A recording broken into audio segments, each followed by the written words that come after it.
The Soviet Union drilled a hole more than 12 kilometers deep in Siberia, which shares borders with Norway and Finland.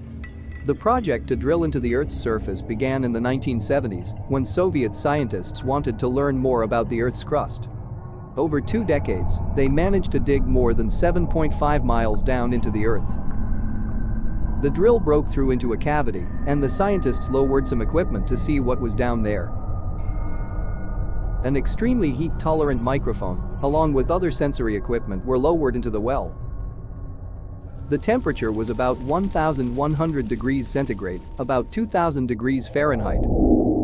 But the real shocker was the disturbing sound that was recorded. They only got about 17 seconds of audio before the microphone melted, but it was 17 horrifying seconds of the screams of the damned. The screams of the hell.